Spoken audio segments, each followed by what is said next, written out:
wax d'abord que ñu rappeler que état du yëfi caaxaan. C'est du sérieux. Et ñaareel également nit ñi dañuy faral di jaawale. Diplôme. ak expertise. ak expérience. moo tax tubaab pour xaajal leen. muy faral di wax ne le diplôme n'est qu'une présomption de connaissance. réew aussi continuité la. bu ngeen ñëwee ñu jox leen ay lenge ngeen diriger. def état des lieux. Cour des comptes wax ne ancien régime bàyyi na fi 278 milliards ci fonds ci trésor. Donc il y a de la liquidité. FMI ñëw fi ne les clignotants sont au vert. Deuxième tranche bi Sénégal waroon recevoir et qui tourne autour de 1,8 milliard de dollars. ñu waroon ko jot. ci jamono jooju.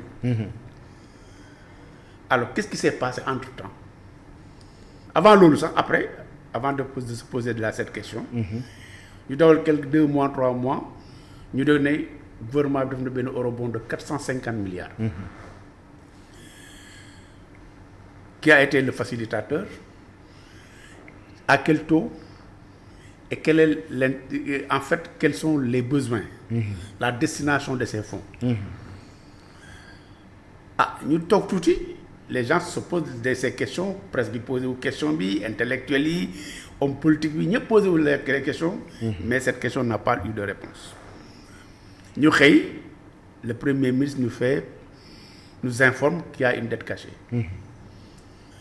loolu bi ko nit ñi seetoo lu mel ni FMI ñoom ñu toog xoolaat seen bopp. ne ñun étant une entité aussi sérieuse am des spécialistes. dans beaucoup de domaines nan la réew ñuy jëflante ak moom mu mun ñu surprendre ba di def loo xam ne ñun yëguñ ko. foofu la problème bi la. Alors boo defee loolu ay nit ndekete au fur et à mesure que les choses avançaient ñi di rendre compte ne c'est pas une dette cachée du dette cachée mécanisme la bu ñuy utiliser yenn saay parce que ñoom bi ñu ñëwee. waaw mais bor aussi boo xamante ne assemblée nationale aussi yëguñu ko tamit. est-ce que aussi loolu tamit du problème. non bu nekkee ne waaw mais la destination tey l'ensemble des départements ministériels xam nañ fonds yooyu fu mu jëm. parce que ñoom xam nañ mais xam nga dañu ne aussi état buy leb aussi assemblée nationale dañu war a yëg ne bor bi. mu am na non loolu mécanisme la spécial boo xam ne tous les pays du monde dañ koy def pratiquement. Mais dette officielle bi ñu war a d'abord ils ont l'aval de la Cour suprême. te Cour suprême pour am avant il faut passer d'abord par l'Assemblée nationale n'oubliez pas que j'étais député. Alors donc loolu bi mu amee li nga war a njëkk a def mooy nga saytu les comptes. xool effectivement cet argent-là. qui passe par les banques.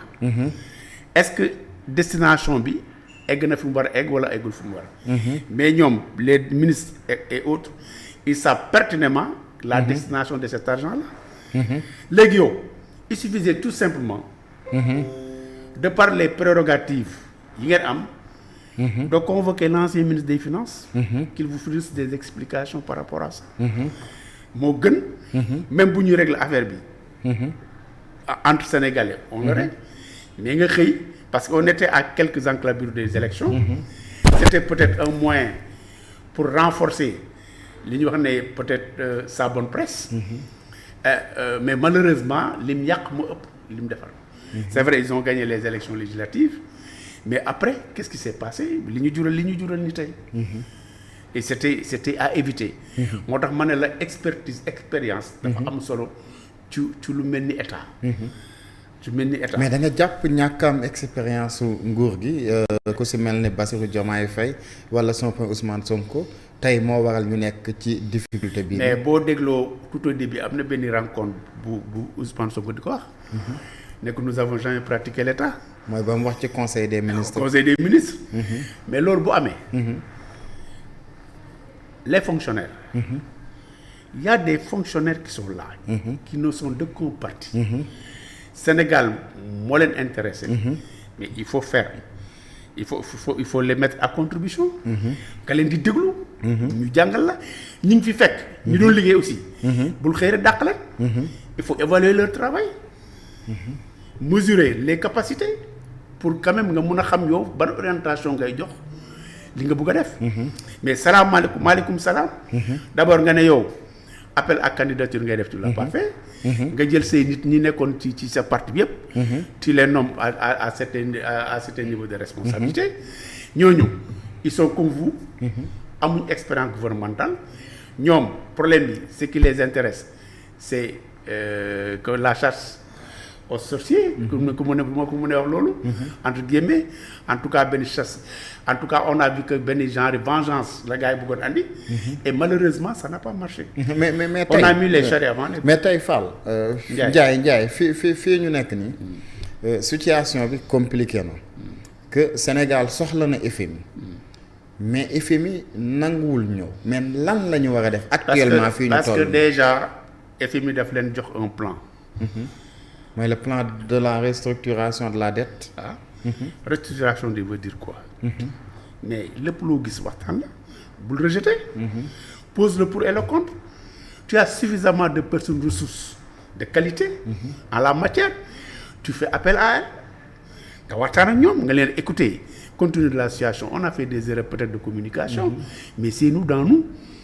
Qu'est-ce qui les empêchait même d'appeler le président de la République Macky Sall le président Macky Sall lu ci nekk seen mag la. ne leen mais grand écoutez il y a des erreurs qui ont été commises de part et d'autre mais maintenant qu'est-ce qu'on peut faire pour rétablir la situation ah mais bu ñu ko defee. da nga leen di conseil pour ñu ne mais loolu mooy dëgg fi mu nekk nii il faut appeler tout le monde. ñi ñëw ak seen ay xalaat. surtout ñi nga xam ne ils ont eu à gérer le ministère des finances. ñu mel ni Abdoulaye Daouda Diallo Amadou Ba et tout ça même les anciens même Amadou Lamine Loum.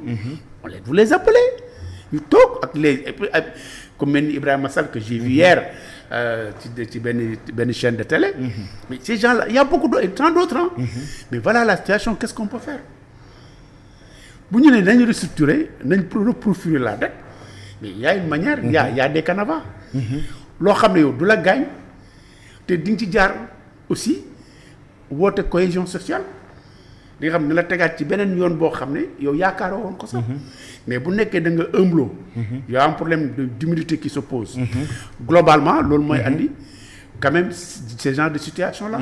et État on n'a pas besoin de ça dans l'État. parce que aujourd'hui le président de la République qu'est-ce qui doit l'intéresser. mooy que nous sommes à un point A nous devons aller vers un point B. qu'est-ce que nous devons faire puis y aller. pour arriver à dessein. léegi nag loolu. question d'égo ak yooyu yëpp mais on met ça en parenthèse. et puis il y a quelque chose aussi de très grave. qu'il faut aussi régler pour intégrer aussi dans la dynamique. muy la dualité. qui existe au sommet de l'État. ce sont autant de questions. yoo xam ne bu ñu ko cernewul. de manière très objective. je crois que la situation day gën a empirer et on le souhaite pas. en tout cas la situation la dégg nga FMI li ñu wax. projection bi ñu amoon ne il faut revoir ça à la baisse. ah. donc yaa ngi dégg léegi ñu ne. les prix vont flamber. mais tey yow loolu dinañ si ñëw sax ci wàllum prix yeeg yooyu mais ci affaire restructuration yi yow da nga prôné pour ñu dem ci restructuration yi waaw wala déet. mais mënul ñàkk. parce que mais restructuration xam nga. y a des modèles standards. mais il faut s'adapter aux réalités changeantes. et c'est ça qui est important man sama réew fi la toll. lii am na ñii def nañu réussir lii ñii def nañu réussir ñii def nañu. mais man qu'est-ce que je dois faire pour bañ a gaañ sama réew bañ a gaañ également FMI mais bañ a gaañ également samay population mais loolu boo ko defee. ñëpp joxe seen loxo joxe seen nga du ñàkk ñu génne loo xam ne FMI xalaatuñu woon ne sax lii c'est possible. comme argumentation mais comme procédé mais yooyu yëpp moo tax gis nga. Nous n'avons le monopole des savoirs, encore le monopole de la vérité.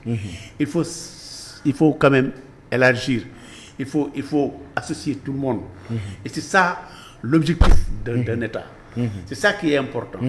Da nga gis ñoo xam ne par le passé dañu jubóowuñ. y a de sérieux problèmes mais situation tax ñu toog autour d'une table. Quand tu prends Abdoulaye Wade le président Wade et le président Diouf. ñaata lañu ko tëj ci kaso. mais à chaque fois qu'il y avait un problème majeur dans ce pays Abdou Diouf day woo Ablaye il se déplace ñu toog waxtaan de loolu mu àndoon sax le gouvernement de majorité élargie. mais donc yooyu association nouvelle comportement nouveau. D'accord. mais loolu nag pour mu am il faut qu'on mette de côté mettre en parenthèse les querelles les questions d'ego les questions de génération yooyu man je n'y crois pas. ay génération yi non ce qui est important c'est que les bons profils. yéen daal bëgg leen dem retraite daal. non dem retraite non xam nga non waxuma dem retraite non lan ngeen tuddee dem retraite mais tey Ibrahima Sall bi nga seetaan keroog mais il va avoir la soixantaine mais ce monsieur là ce qu'il a capitalisé comme expérience dafa war a nul toog jàpp njàmbur Macky Sall dafa war a toog jàpp njàmbur